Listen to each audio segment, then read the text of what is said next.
100 से ज्यादा अंतर्राष्ट्रीय भाषाओं में प्रभुपाद जी के ग्रंथ प्रकाशित हो गए हैं। और चीन भाषा में भी चीन सरकार ने पिछले साल भगवत गीता को प्रकाशित किया। तो प्रभुपाद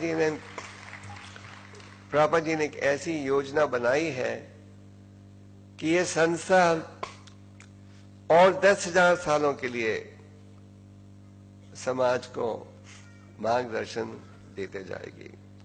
तो ये कोई छोटा कार्य नहीं था। प्रभुपाद जी ने इस विषय पर बोल दिया, प्योरिटी इज द फोर्स, कि पवित्रता बहुत आवश्यक है। तो चाहे गुरु हो या चाहे शिष्य हो, हम सबका लक्ष्य होना चाहिए कि हम पवित्रता कैसे प्राप्त करें। हमने ये नहीं देखना कौन ज्यादा मधुर कंठ से गाता है, कौन ज्यादा मधुर कंठ से प्रवचन देकर लोगों को प्रभावित करता है। हमें ये देखना है कि हम पवित्रता प्राप्त करने के लिए क्या कर रहे हैं, और अंत में विजय होगी केवल पवित्रता की। तो यहाँ भगवान हमें उपदेश दे रहे हैं क्या, कि हमें झूठी प्रतिष्ठा से बचना चाहिए। ये नहीं कि थोड़ी सेवा करें, एकदम हमें इसके बदले में प्रतिष्ठा चाहिए, आदर चाहिए।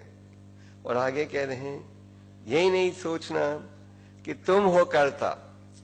तो मैं प्रभुपाद जी का उदाहरण दे रहा था कि प्रभुपाद जी ने जो कार्य किया, एक रूप से आप कह सकते हो बहुत बड़ा चमत्कार था। प्रभुपाद जी से एक समय किसी ने पूछा, आप कुछ जादू कर सकते हो स्वामी जी? तो स्वामी जी ने कहा, जादू तो नहीं कर सकता पर एक जादू मैंने किया है। तो उसकी रुचि बढ़ गई, उत्साह से पूछने लगा, क्या जादू आपने किया है? मैंने हजारों म्लेच्छों को ब्राह्मण बना दिया है। तो म्लेच्छ का अर्थ है जो व्यक्ति बचपन से ही, जो व्यक्ति पाप के कार्य में जुड़ा है। ब्राह्मण का अर्थ है जो व्यक्ति शास्त्र पर आधारित जीवन का उपयोग कर रहा है। तो प्रभुपाद जी ने कोई छोटा चमत्कार नहीं दिखाया, पर जब भी उनके शिष्य जाकर उनसे कहते थे कि Prabhupada, you did such a great service, you did such a great miracle, Prabhupada ji कहते थे, I have done nothing, मैंने कुछ नहीं किया। I only had faith in the words of my spiritual master and I tried to fulfill his order. And it is due to his mercy that the success has come. तो प्रभुपाद जी कहते थे, मैंने कुछ नहीं किया। प्रभुपाद जी ने कभी जिंदगी में ये नहीं कहा कि मेरे प्रयास से, मेरी मेहनत से ये बड़ा चमत्कार हुआ।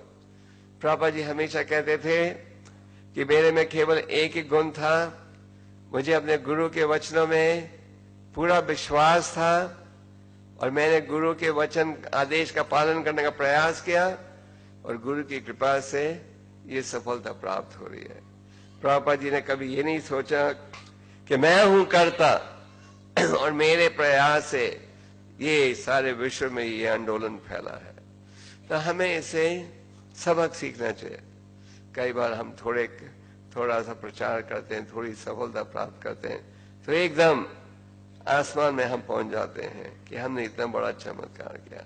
पर यहाँ वो भगवान कह रहे हैं कि क्या, ना तुम झूठी प्रतिष्ठा के पीछे भागो, ना ही ये सोचो कि तुम हो कर्ता। कि जैसे आप सोचने लगोगे कि तुम है कर्ता, कि आपके प्रयास से ये सफलता प्राप्त हुई है, आप देखोगे समय के साथ वो जो आध्यात्मिक शक्ति जो थोड़ी है भी, वो फिसल जाएगी। क्योंकि भगवान प्रसन्न होते हैं किससे? निम्रता के द्वारा। तो यहाँ भगवान कह रहे हैं, झूठी प्रतिष्ठा से बचो और अपने आप को कर्ता भी मत समझो। आगे क्या कहते हैं? उसे सदा सक्रिय होना चाहिए और कभी भी आलसी नहीं होना चाहिए। भक्त को 24 घंटे सेवा में रहना चाहिए। हमारा भाव रहना चाहिए कि अगर एक पल का भी दुरुपयोग करोगे तो सारे विश्व के धन से उसे वापस प्राप्त नहीं कर सकोगे। तो हमारा निरंतर भाव रहना चाहिए कि हम भगवान की सेवा में जुड़े रहें। खाओ तो उतना खाओ जितना कि आवश्यक है, विश्राम करो पर उतना करो जितना कि आवश्यक है। और अगर भौतिक वातावरण में हो, जैसे कि आप दफ्तर में नौकरी कर रहे हो, बिजनेस कर रहे हो वगैरह, पढ़ाई कर रहे हो, तो उस वातावरण में भी उतनी चर्चा करो जितना कि आवश्यक हो, और समय लगाओ भगवान की सेवा में।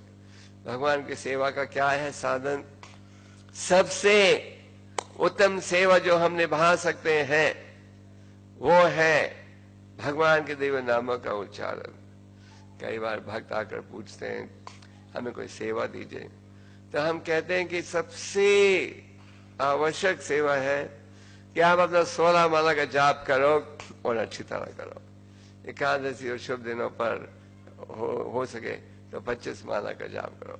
ये है हम भक्तों के लिए सबसे महत्वपूर्ण सेवा। तो यहाँ भगवान उद्धव जी से कह रहे हैं कि उसको सदा सेवा में जुड़े रहना चाहिए और कभी भी आलसी नहीं होना चाहिए।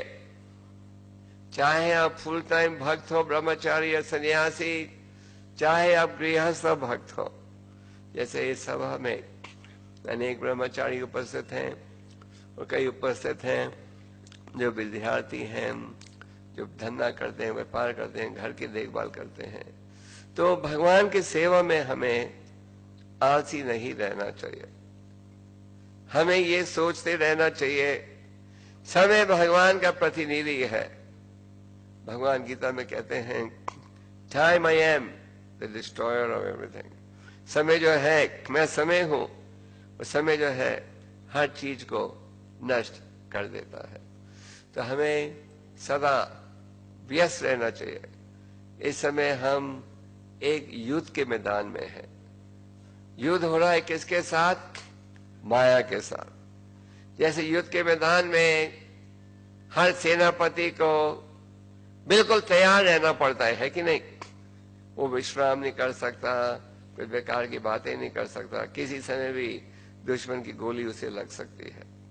तो इसी प्रकार हमारा शत्रु है माया। माया सदा प्रयास कर रही है आपको प्रभावित करने के लिए, आकर्षित करने के लिए, और आपको इसलिए युद्ध के मैदान में बिल्कुल तैयार रहना चाहिए, सावधान रहना चाहिए, निरंतर भगवान की सेवा में जुड़े रहना चाहिए। तो आलसी होना भी ठीक नहीं है।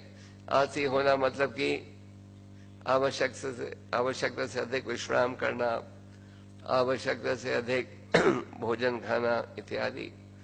तो अगर आप आलसी नहीं रहोगे, you'll be on your toes, सदा तैयार रहोगे सेवा करने के लिए, तो इस प्रकार आप अपने आप को माया से भी बचा सकोगे।